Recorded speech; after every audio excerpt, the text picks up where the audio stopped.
नमस्कार दोस्तों, स्वागत है आपका हमारे YouTube चैनल बायोगुरु पर। आज का हमारा टॉपिक है ग्लाइकोलाइसिस। हमारा टॉपिक चल रहा था श्वसन। उसमें हमने पढ़ा था श्वसन के दो प्रकार होते हैं, ऑक्सी श्वसन और अनऑक्सी श्वसन। उन दोनों श्वसन में ग्लाइकोलाइसिस क्रिया होती है।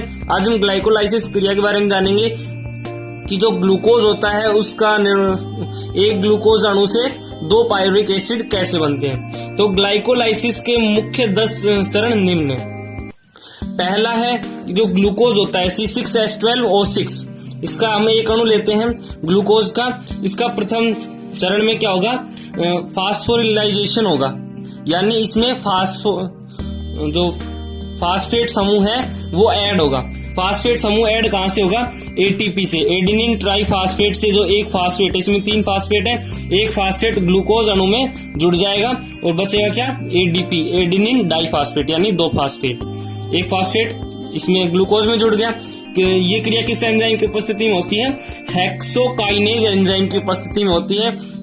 और इसमें ग्लूकोज में एक फास्फेट जुड़ गया तो क्या बन गया, ग्लूकोज 6 फास्फेट। ग्लूकोज में 6 कार्बन है, C6H12O6। जो फास्फेट समूह इसमें जुड़ा है वो किस कार्बन से जुड़ा होता है, छठे कार्बन से जुड़ा होता है। इसलिए जो बनता है वो क्या होता है, ग्लूकोज 6 फास्फेट, यानी जो फास्फेट है, फास्फेट समूह वो ग्लूकोज के छठे कार्बन से जुड़ा है। तो ये पहली क्रिया हो गई है।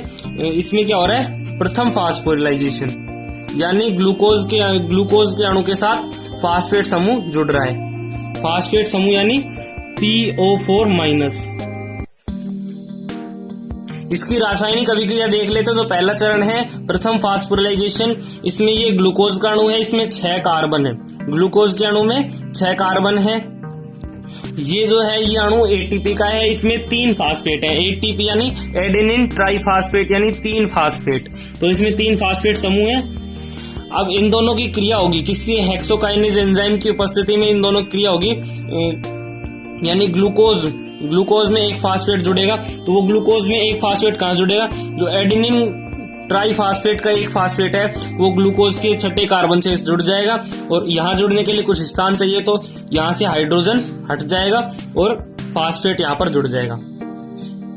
इस तरह एक 6 कार्बन युक्त एक यौगिक बन जाएगा, जिसे हम कहेंगे ग्लूकोज 6 फास्फेट। इसमें फास्फेट कहां ऐड होगा, ग्लूकोज का जो अणु है उसके छठे कार्बन के साथ फास्फेट अटैच होगा।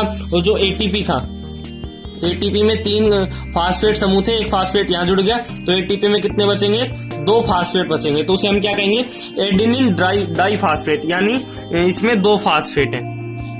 तो प्रथम चरण में एटीपी की आवश्यकता होती है, यानी ऊर्जा की आवश्यकता होती है। पहले स्टेप के द्वारा ग्लूकोज 6 फास्फेट बन गया। अब ये जो ग्लूकोज 6 फास्फेट है, इसका भी 1 मोल, इसका भी 1 मोल, क्योंकि एक फास्फेट जुड़ गया है।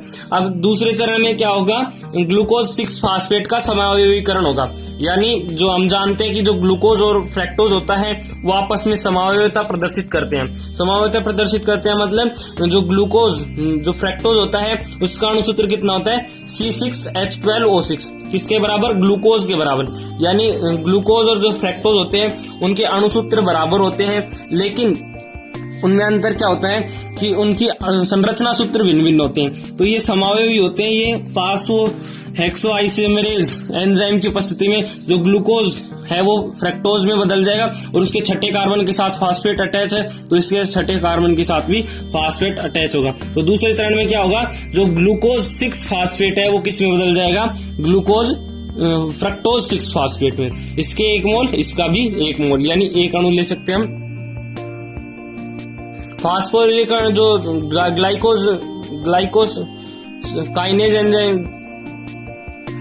ग्लाइकोसिस जो क्रिया होती है उसका अगला स्टेप है समावयवीकरण। समावयवीकरण में क्या होता है, अभी जो ग्लूकोज 6 फास्फेट बना है, इसमें जो छठे कार्बन के साथ फास्फेट अटैच होता है, ग्लूकोज 6 फास्फेट। ये क्या करता है, फास्फोकाइनेज मरेज एंजाइम की उपस्थिति में फ्रक्टोज 6 फास्फेट में बदल जाता है। इन दोनों के संरचना सूत्र होते हैं वो अलग अलग होते हैं, लेकिन अणुसूत्र बराबर होते हैं। इसमें आप देख सकते हैं कि जो ऑक्सीजन है ये पहले कार्बन के साथ जुड़ा हुआ है और 5वें कार्बन के साथ जुड़ा हुआ है।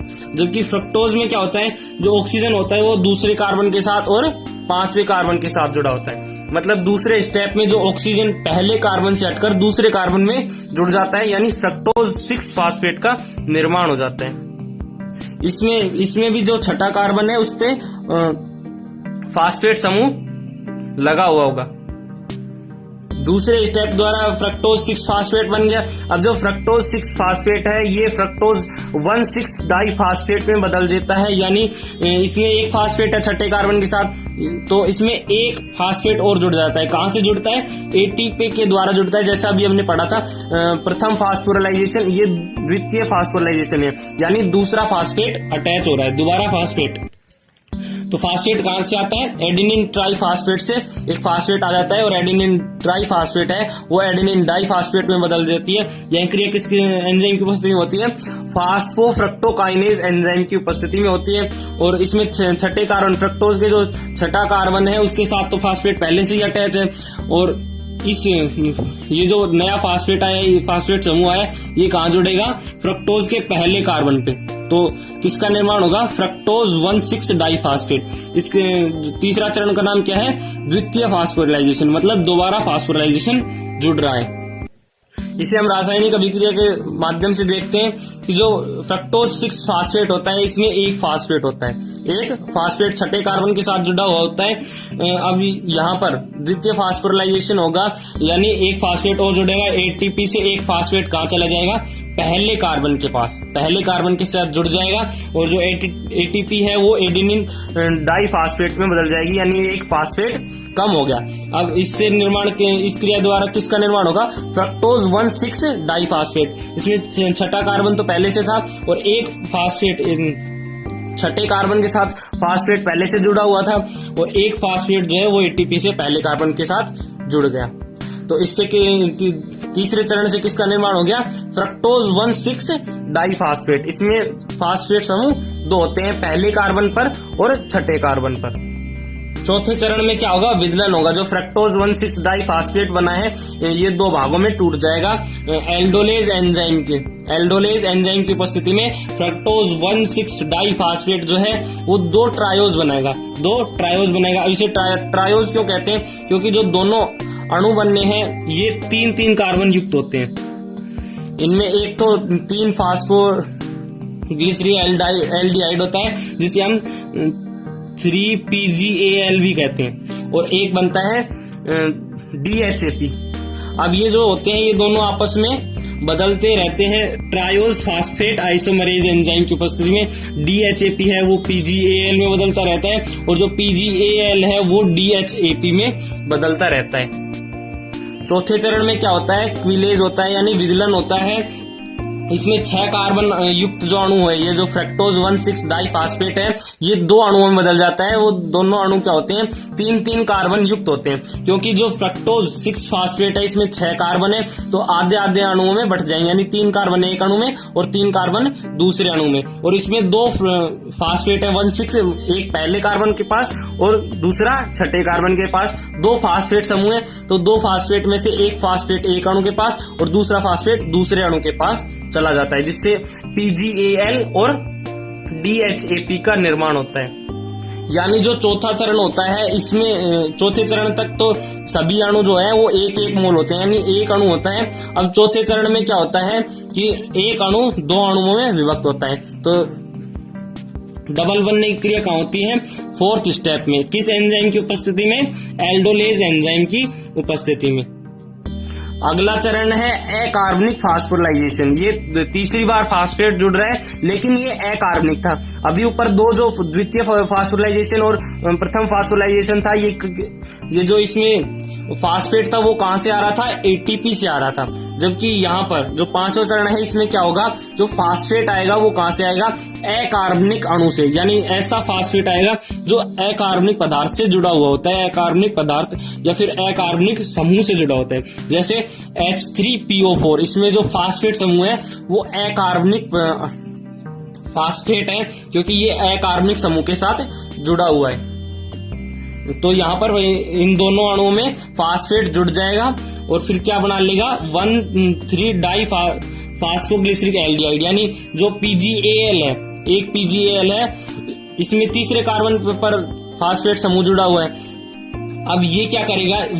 इसमें फास्फेट एक और जुड़ जाएगा। कहाँ जुड़ जाएगा? पहले कार्बन पर जुड़ जाएगा, इसलिए इसका निर्माण हो जाएगा 1,3 डाई फास्फोग्लिसरिक एल्डिहाइड। तो अब एक अणु इसका तो बदल गया। अब ये जो DHAP है ये क्या करेगा, DHAP 3-फॉस्फोग्लिसरिक एल्डिहाइड बना लेगा, क्योंकि यहाँ पर उत्क्रमणीय अभिक्रिया हो रही है। ये इसमें निर्मित हो सकता है, ये इसमें निर्मित हो सकता है। तो इसका तो परिवर्तन हो जाएगा 1,3-डाइफॉस्फोग्लिसरिक एल्डिहाइड, और जो DHAP है वो 3PGAL बनाएगा, और 3PGAL बनाने के बाद 1,3-डाई-PGAL यानी 1,3-डाइफॉस्फोग्लिसरिक एल्डिहाइड का निर्माण कर लेगा। ये किसके कारण होगा, अकार्बनिक फास्फेट के कारण, H3PO4 के कारण होगा। और एक अणु 3-फॉस्फोग्लिसरिक एल्डिहाइड और एक अणु DHAP किसका निर्माण कर लेंगे, दो अणु 1,3-डाइफॉस्फोग्लिसरिक एल्डिहाइड का निर्माण कर लेंगे। एक बार रासायनिक अभिक्रिया भी देख लेते हैं। 5वां स्टेप है अकार्बनिक फॉस्फोराइलेशन। इसमें क्या जुड़ता है, PO4- जुड़ता है, दोनों अणुओं में जुड़ता है। पहले तो PGAL में जुड़ता है। जो PGAL का अणु इस प्रकार का होता है, संरचना इस प्रकार की होती है, इसमें एक फास्फेट समूह जुड़ा हुआ होता है तीसरे कार्बन के साथ। ये पहला कार्बन, ये दूसरा कार्बन और ये तीसरा कार्बन। तो जो फास्फेट समूह है वो तीसरे कार्बन के साथ जुड़ा हुआ होता है। और अभी हम 1 मोल ले रहे हैं इसका, और 1 मोल ही H3PO4 का। तो H3PO4 में जो फास्फेट समूह है वो कहाँ आ जाएगा, पहले कार्बन पर आ जाएगा, जिससे किसका निर्माण होगा, 1,3-डाई-PGAL यानी PGAL से किसका निर्माण हो गया, डाई-PGAL। इसमें जो फास्फेट समूह है वो तीसरे कार्बन के साथ जुड़ा हुआ है, जबकि जो फास्फेट और जुड़ जाएगा, इनऑर्गेनिक फास्फेट और जुड़ जाएगा, तो क्या होगा, तीसरे कार्बन पर पहले कार्बन पर और जुड़ गया, तो किसका निर्माण हो गया, 1,3-डाइफॉस्फोग्लिसरिक एल्डिहाइड का निर्माण हो गया। अब इसी प्रकार जो दूसरा अणु है DHAP का अणु है वो किसमें परिवर्तन हो जाएगा, 3PGAL में, और जो 3PGAL है वो इससे दोबारा से अभिक्रिया कर लेगी, यानी 3PGAL कितने हो गए, 2 मोल, और 2 मोल को बदलने के लिए 2 मोल ही फास्फेट की आवश्यकता होती है, और इससे किसका निर्माण हो जाएगा, 2 मोल 1,3-डाई-PGAL। 5वें चरण में तो ये दोनों अलग अलग अणु थे, जबकि छठे चरण में क्या होता है, दोनों एक ही प्रकार के अणु होते हैं। अब इसमें छठे चरण में क्या होता है, जो छठे चरण में ऑक्सीकारक डिहाइड्रोजनेशन होता है, यानी हाइड्रोजन जो है उससे निकल जाते हैं, और जो हाइड्रोजन निकले हैं वो कहाँ चले जाएंगे, ETC में चले जाएंगे। अभी हम जानते हैं कि अभी 2 मोल 1,3-डाई-PGAL का निर्माण हुआ। अभी जो 1,3-डाइफॉस्फोग्लिसरिक एल्डिहाइड है इसका निर्माण किसमें होगा, 1,3-डाइफॉस्फोग्लिसरिक एसिड। इसमें से हाइड्रोजन जो है वो निकल जाएंगे। इसमें दो अणु है, तो एक अणु में से 2 हाइड्रोजन निकल जाएंगे, एक अणु में से 2 हाइड्रोजन निकल जाएंगे, और टोटल 2 अणु हैं, तो इसका मतलब इससे 4 हाइड्रोजन निकल जाएंगे। अब हाइड्रोजन निकल जाएंगे किस एंजाइम की उपस्थिति में, phosphoglyceric aldehyde dehydrogenase, phosphoglyceric aldehyde की उपस्थिति में। इसे हम क्या कहते हैं, डिहाइड्रोजनेशन कहते हैं। अब 4 हाइड्रोजन मुक्त हुए, यहाँ से 4 हाइड्रोजन मुक्त हुए। अब 4 हाइड्रोजन को ग्रहण कौन करेगा, जो हाइड्रोजन ग्राही है NAD+। ये जो NAD+ होती है ये क्या करता है, 2 हाइड्रोजन को ग्रहण करता है, 2 हाइड्रोजन को ग्रहण करता है। तो अब यहाँ पर टोटल 4 हाइड्रोजन है, तो 4 हाइड्रोजन को ग्रहण करने के लिए कितने NAD+ की आवश्यकता होगी, 2 NAD+ की आवश्यकता होगी। अब ये जो 2 NAD+ है ये चारों हाइड्रोजन को ग्रहण कर लेंगे और किसका निर्माण कर लेंगे, 2 NAD2H। अब ये जो इसका निर्माण हुआ है ये कहाँ चल जाएगा, ETS में प्रवेश कर जाएगा और 6 ATP का निर्माण कर लेगा। ये ATP का निर्माण ये जो ग्लाइकोसिस क्रिया है इसमें नहीं होता है, ये किस में होता है, ETS में होता है। ये जो NAD2H है ये कहाँ चला जाएगा, ETC में प्रवेश कर जाएगा। हमने पहले भी बात की थी कि जो NADH2 होता है ये किसके बराबर होता है, इसकी एक ऊर्जा किसके बराबर होती है, 3 ATP के। तो यहाँ पर 2 NAD+ की बनी है, तो ये ETS में प्रवेश करके 6 ATP का निर्माण कर लेगा। लेकिन ये ग्लाइकोलाइसिस क्रिया में नहीं होगा, ये कहाँ होगा, ETS में प्रवेश करने के बाद होगा। तो यहाँ पर ATP की आवश्यकता, ATP का उत्पादन नहीं होता है। इसकी रासायनिक अभिक्रिया देख लेते हैं, इससे अच्छे समझ में आएगा। जो 1,3-डाई-PGL है, इसमें 2 फास्फेट समूह होते हैं। अभी हमने पढ़ा था कि जो अकार्बनिक फास्फोराइलेशन द्वारा 2 फास्फेट समूह जुड़ जाते हैं, पहला एक के द्वारा 1 कार्बन के साथ और दूसरा 3 कार्बन के साथ। तो इसमें पहला 1 कार्बन के साथ और दूसरा 3 कार्बन के साथ। ये कितने अणु होते हैं? 2 अणु होते हैं। लेकिन अभी हम पहले एक अणु के बारे में बात कर लेते हैं। अब मान लो ये एक अणु है। अब एक अणु में हाइड्रोजन पृथक हो जाएगा, ये वाला हाइड्रोजन और ये वाला हाइड्रोजन निकल जाएगा और जो इसकी वैलेंसी पूरा करने के लिए ये डबल बॉन्ड बना लेगा। अब ये एक अणु में से 2 हाइड्रोजन निकल गए, 2 हाइड्रोजन निकल गए। अब एक NAD+ आएगा और हाइड्रोजन को ग्रहण कर लेगा और क्या बनाएगा? NAD2H, इसका निर्माण कर लेगा और ये ETS में प्रवेश कर जाएगी। इसी प्रकार फिर इसमें किसका निर्माण होगा? 2 हाइड्रोजन निकल गए तो किसका निर्माण होगा? 1,3-डाई-PGA का निर्माण होगा, यानी 1,3-डाई-फास्फोग्लिसरिक एसिड का निर्माण हो जाएगा। किससे? 1,3-डाई-फास्फोग्लिसरिक एल्डिहाइड से 1,3-डाई-फास्फोग्लिसरिक एसिड का निर्माण हो जाएगा। इसमें 2 NAD2H का निर्माण होगा जो ETS में प्रवेश करके 6 ATP प्रदान करती है। लेकिन ये ध्यान रखने की बात है, ये 6 ATP ग्लाइकोलाइसिस क्रिया में नहीं होते हैं, ये कहाँ होते हैं? ETS में प्रवेश करने के बाद।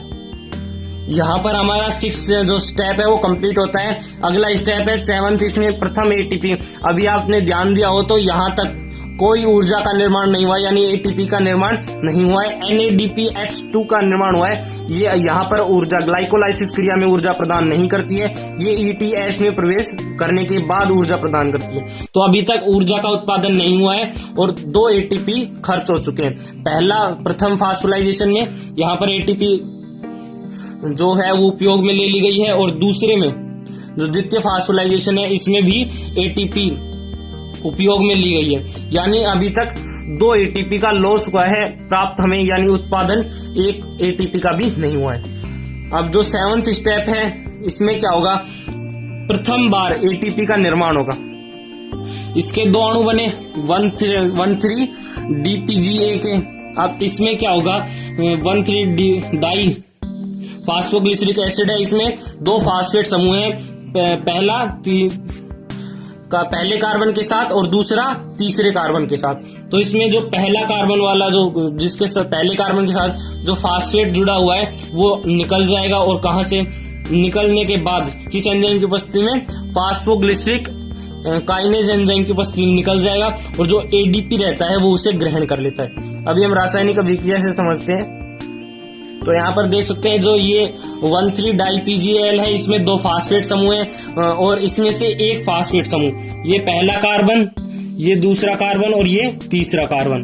अब इसमें से जो पहला कार्बन वाला जो फास्फेट समूह है वो निकल जाता है, उसे ग्रहण कर लेता है। अभी हम एक अणु की बात कर लेते हैं, दूसरे अणु की बाद में बात करेंगे। तो जो एक ADP है वो उस फास्फेट को ग्रहण कर लेगा और किसका निर्माण करेगा? एडिनिन ट्राइफास्फेट का, यानी इसमें 2 फास्फेट हैं, एक ग्रहण कर लिया तो 3 फास्फेट हो गए, जिससे ATP का निर्माण हो गया। और इसके साथ ही जो डाई-PGA है उसका निर्माण किसमें हो गया? 3-PGA में, क्योंकि पहले कार्बन के साथ जो फास्फेट जुड़ा हुआ है वो निकल गया और तीसरे कार्बन के साथ जो फास्फेट है वो जुड़ा रह गया। और इसी प्रकार दूसरे अणु में भी इसी प्रकार हो जाता है और इसलिए 2 अणु इसके ले लेते हैं और 2 अणु ADP के। तो किसका निर्माण हो गया? 2 अणु 3-PGA के और 2 अणु ATP के। क्योंकि 2 अणु लिए हैं तो 2 फास्फेट रिलीज होंगे। 2 फास्फेट को ग्रहण करने के लिए 2 ADP की आवश्यकता होगी और 2 ADP उन्हें ग्रहण कर लेंगे तो 2 ATP का निर्माण हो जाएगा। तो पहली बार 7वें चरण में ATP का उत्पादन होता है। कितने ATP का उत्पादन होता है? 2 ATP का। 7वें चरण द्वारा 3-PGA का निर्माण भी हो गया और 2 ATP का निर्माण भी हो गया। पहली बार यहाँ पर ऊर्जा का उत्पादन होता है 2 ATP का और 3 फास्फोग्लिसरिक एसिड का निर्माण हो गया। 3 फास्फो, ये 2 मोल है, 2 मोल इसके थे, 2 ATP रिलीज हो गई, यानी 2 फास्फेट रिलीज हुए, 2 ATP बनी और 2 दो अणु किसके बने, 3PGA के, यानी जो ग्लिसरिक अम्ल है उसके तीसरे कार्बन के साथ फास्फेट अटैच है। अब 8वें चरण में क्या होगा, समावयवीकरण होगा। समावयवीकरण यानी जो अणु सूत्र होते हैं वो तो समान होते हैं, जबकि संरचना सूत्र भिन्न भिन्न होते हैं। तो ये क्रिया किस एंजाइम की उपस्थिति में होगी, फास्फोग्लिसरिक म्यूटेज एंजाइम की उपस्थिति में होगी। इसमें क्या होगा कि जो ग्लिसरिक अम्ल है, अभी हमने बात की थी, जो ग्लिसरिक अम्ल है उसके तीसरे कार्बन के साथ फास्फेट अटैच है। तो 8वें चरण द्वारा क्या होगा, जो फास्फेट समूह है वो तीसरे कार्बन से हटकर कहां आ जाएगा, दूसरे कार्बन में आ जाएगा, यानी 2PGA का निर्माण हो जाएगा। यानी जो ग्लिसरिक अम्ल है उसके दूसरे कार्बन के साथ फास्फेट अटैच है। जो 8वां है इसमें 3PGA का निर्माण हो गया, इसमें एक फास्फेट है। अब एक फास्फेट कहां जुड़ा हुआ है, ये तीसरे कार्बन के साथ जुड़ा हुआ है, तीसरे कार्बन के साथ फास्फेट जुड़ा हुआ है। ये फास्फोग्लिसरिक म्यूटेज एंजाइम की उपस्थिति में क्या करेंगे, जो तीसरे कार्बन के साथ जो फास्फेट अटैच है वो कहा जाएगा, दूसरे कार्बन के साथ आ जाएगा। और यहाँ पर इसे जुड़ने के लिए स्थान की आवश्यकता होती है, तो जो हाइड्रोजन है वो यहाँ से हट जाएगा और अपनी संयोजकता पूरे करने के लिए ये यहाँ पर चला जाएगा। तो क्या बन जाएगा, 2PGA का निर्माण हो जाएगा। इसमें देख सकते हैं आप, जो सूत्र है, अणु सूत्र है वो समान है, जबकि जो संरचना है वो अलग अलग है। तो इसे हम क्या कहते हैं, समावयवीकरण। तो 8वें चरण में समावयवीकरण होता है और 2PGA का निर्माण होता है, यानी 2-फास्फोग्लिसरिक एसिड। अब 8वें चरण द्वारा 2PGA का निर्माण हो गया। ये एनालिज एंजाइम की उपस्थिति में क्या करेगा, निर्जलीकरण करेगा और यानी हाइड्रोजन जो है वो मुक्त कर देगा। ये जो जल है वो मुक्त कर देगा, यानी निर्जल, यानी बिना जल के हो जाएगा। इसका मतलब जो 2PGA है वो जल का त्याग कर देगा। अब इसके 2 मोल है, अभी तक सभी में 2 मोल आ रहे हैं। वहां पर जहां पर PgAl और DHAP का निर्माण हुआ था, वहां पर 2 अणुओं का निर्माण हुआ था, वहां से ये सारे 2 अणु ही निर्मित हो रहे हैं। तो इसमें 2 अणुओं में से 2 हाइड्रोजन मुक्त हो जाएगा, किस एंजाइम की उपस्थिति में, इनोलेज एंजाइम की उपस्थिति में। अब 9वें चरण में क्या होगा, निर्जलीकरण। पहले हमें एक अणु की बात कर लेते हैं। जो एक अणु डाईPGAl है, जिसमें जो फास्फेट समूह है वो दूसरे कार्बन पर अटैच होता है। इसमें क्या होता है कि जो हाइड्रोजन का एक और ये जो OH है वो जुड़कर किसका निर्माण कर लेते हैं, जल का निर्माण कर लेते हैं। अभी हम एक अणु की बात करें तो एक अणु जल का निर्माण हो गया, एक अणु जल का निर्माण हो गया किससे, जो 2PGA था उससे एक अणु हाइड्रोजन जो जल है उसका निर्माण हो गया और PEP का निर्माण हो गया। ये किस में आया था, C4 चक्र में आया था। जो PEP है उसका निर्माण हो गया, यानी 2-फास्फोइनोल पायरुविक एसिड। इसमें जो फास्फेट समूह ये कहाँ जुड़ा रहेगा, दूसरे कार्बन के साथ फास्फेट समूह जुड़ा रहेगा और ये जो है वो पायरुविक एसिड है। पायरुविक और जो जल है यानी H और OH निकल जाएंगे। अब ये एक अणु हो गया। इसी प्रकार दूसरे अणु में भी इसी प्रकार होगा। तो 2 अणुओं से 2 हाइड्रोजन मुक्त, 2 जल मुक्त होंगे और 2 जल मुक्त होंगे और 2-फास्फोइनोल पायरुविक एसिड या फिर 2PEP का निर्माण होगा। तो 9वें चरण तक क्या हो गया कि जो 2PEP का निर्माण हो गया, यानी 2-फास्फोइनोल पायरुविक एसिड का निर्माण हो गया। अभी तक एक बार फिर से रिपीट कर लेते हैं कि अभी तक पहले चरण में एक ATP का उपयोग हुआ था और तीसरे चरण में एक ATP का उपयोग हुआ था, और जबकि 7वें चरण में 2 ATP का निर्माण हुआ था, यानी 2 ATP के उपयोग में ले लिए गए और 2 ATP का निर्माण हो गया। यानी अभी तक कोई लाभ प्राप्त नहीं हुआ है ग्लाइकोलाइसिस क्रिया के द्वारा। अब जो 10वां स्टेप है इसमें दोबारा ATP का उत्पादन होगा। जो 2-फास्फोइनोल पायरुविक अम्ल है यानी 2PEP है, ये पायरुविक एसिड काइनेज एंजाइम की उपस्थिति में पायरुविक अम्ल का निर्माण कर लेगा। इसमें जो क्या होता है, इसमें फास्फेट रिलीज होते हैं। फास्फेट, ये जो पायरुविक एसिड है पायरुविक एसिड है। अभी हमने बात की थी पायरुविक एसिड के दूसरे कार्बन के साथ फास्फेट अटैच है। अगर फास्फेट हटा दिया जाए तो किसका निर्माण हो जाएगा? पायरुविक एसिड का। अब वो फास्फेट रिलीज हो गया, उसे प्राप्त करने के लिए कौन आएगा? एडीपी आएगा, जो प्राप्त करे फास्फेट प्राप्त करके एडेनिन ट्राई फास्फेट यानी एटीपी में बदल जाएगा। जो 10वां चरण है, यहाँ पर 2 एटीपी का निर्माण होता है और पायरुविक अम्ल का निर्माण होता है। अब एक बार देख लेते हैं कि 10वें चरण में क्या होता है। जो पीईपी होता है, इसके जो सेकंड कार्बन के साथ फास्फेट अटैच होता है, ये फास्फेट, अभी हम एक अणु की बात कर रहे हैं, तो जो फास्फेट है वो रिलीज हो जाएगा। फास्फेट रिलीज हो जाएगा, एक फास्फेट रिलीज हो गया एक अणु से। एक अणु में एक फास्फेट है जो दूसरे कार्बन के साथ जुड़ा हुआ है, वो फास्फेट रिलीज हो गया। उसे ग्रहण करने के लिए कौन आ जाएगा? एडीपी आ जाएगा। एडीपी, एक अणु जो एक एडीपी है उसे ग्रहण कर लेगा, उससे क्या निर्माण कर लेगा? एटीपी का निर्माण कर लेगा। एटीपी का निर्माण कर लेगा। तो एक अणु पीईपी से किसका निर्माण हो गया? एक एटीपी का, और जो बचा हुआ है, ये जो पार्ट बचा हुआ है, इसे हम पायरुविक एसिड कहते हैं। यानी एक अणु पीईपी से, पीईपी के फास्फेट त्यागने से किसका निर्माण हो गया? एक अणु एटीपी का निर्माण हो गया और एक अणु पायरुविक एसिड का निर्माण हो गया। इसी प्रकार इसके 2 अणु हैं, तो इसमें दूसरा अणु भी इसी प्रकार एक एटीपी का निर्माण करेगा और एक पायरुविक एसिड का निर्माण करेगा। तो जो 10वां चरण होता है, इसमें 2 पीईपी होते हैं, वो क्या करते हैं? फास्फेट रिलीज करते हैं, जिन्हें 2 एडीपी ग्रहण करते हैं और 2 एटीपी का निर्माण होता है और 2 पायरुविक एसिड का निर्माण होता है। क्योंकि ये अणु तो वो की वो रहेंगे, यहाँ से फास्फेट ही तो रिलीज होगा, तो ये 2 अणु हैं, यहाँ से दो फास्फेट रिलीज हो गए, तो ये पायरुविक एसिड का निर्माण कितना होगा?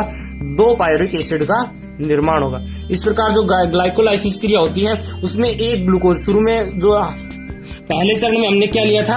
एक ग्लूकोज का अणु लिया था, उससे 10 स्टेप हुई थी और लास्ट में हमें 2 पायरुविक एसिड का निर्माण हो गया। तो ग्लाइकोलाइसिस क्रिया में अगर हम देखें तो इसमें कितने एटीपी का उपयोग होता है और कितने एटीपी का निर्माण होता है? तो पहले चरण में 1 एटीपी का, तीसरे चरण में 1 एटीपी का उपयोग होता है। यानी टोटल एटीपी के उपयोग कितने हो गए?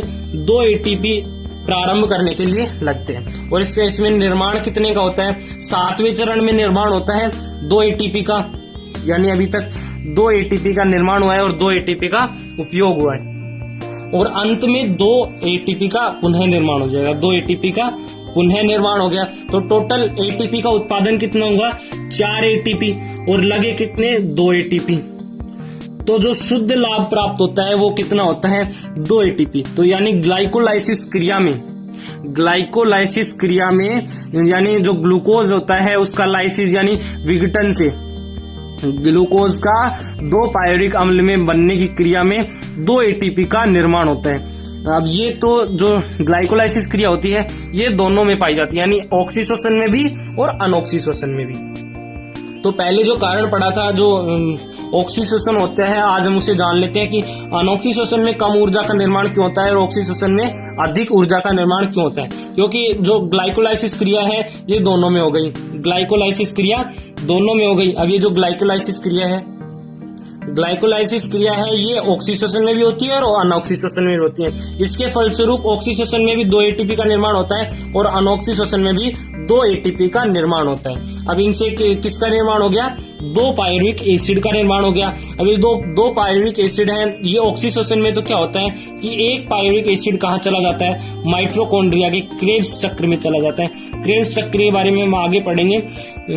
ये क्रेब्स चक्र में चला जाता है और क्रेब्स चक्र में जो पायरुविक अम्ल है इसका विघटन होता है, अच्छे से पूर्ण विघटन होता है और एटीपी का निर्माण होता है, अधिक एटीपी यानी ऊर्जा का निर्माण होता है। जबकि जो अनऑक्सीशोषण है इसमें 2 एटीपी बने। अभी जो पायरुविक अम्ल बना है ये विघटन कर लेता है और कार्बन डाइऑक्साइड प्लस किस में बदल जाता है? अल्कोहल में बदल जाता है। इससे कोई ऊर्जा मुक्त नहीं होती। यही कारण होता है कि जो अनऑक्सीशोषण होता है इसमें 2 एटीपी का निर्माण होता है। 2 एटीपी का निर्माण किससे होगा? ग्लाइकोलाइसिस क्रिया के द्वारा होता है, ना कि ये जो विघटन होता है इसके द्वारा।